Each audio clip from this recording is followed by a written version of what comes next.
P24 news Gujarat. Surat શહેરમાં Facebook તેમજ ઇન્સ્ટાગ્રામમાં ફેક આઈડી બનાવી ફરિયાદીને અશ્લીલ મેસેજ તેમજ બદનામ કરવાની ધમકીભર્યા મેસેજ કરતો સાયબર ક્રાઇમના ચાલુ તપાસના વોન્ટેડ આરોપીને ટેકનિકલ સોર્સના આધારે પકડી પાડતી વરાછા પોલીસ ટીમ સુરત શહેર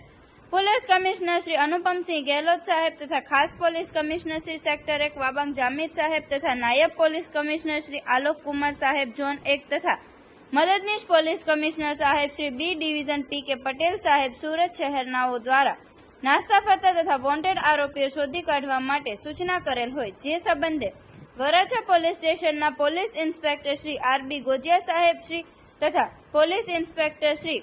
એસ.બી. પટેલ સાહેબ નાઓએ નાસ્તા ફરતા તથા વોન્ટેડ આરોપીઓ શોધી કાઢવા જરૂરી માર્ગદર્શન આપેલ જે અન્વયે પોલીસ સબ ઇન્સ્પેક્ટર એ.જી. પરમાર સાહેબ નાઓની સાયબર તેમજ ટેકનિકલ ટીમના police constable Pareshkumar Durlabhbhai નાઓને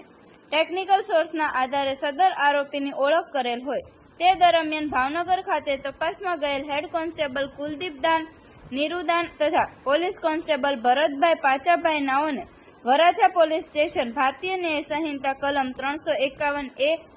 information technology અધિનિયમ 2000ની કલમ 66C 66D મુજબના ચાલુ તપાસના નાસા ફરતા આરોપી રણજીત ઉર્ફે લાલુ ઉર્ફે રણધીરસિંહ ભૂપતભાઈ નારણભાઈ પરમારને ધારુકા ગામ ખાતે પકડી પાડી પ્રશંસનીય કામગીરી કરેલ છે। આવા અવનવા સમાચાર જોવા માટે જોતા રહો P24 ન્યૂઝ ગુજરાત।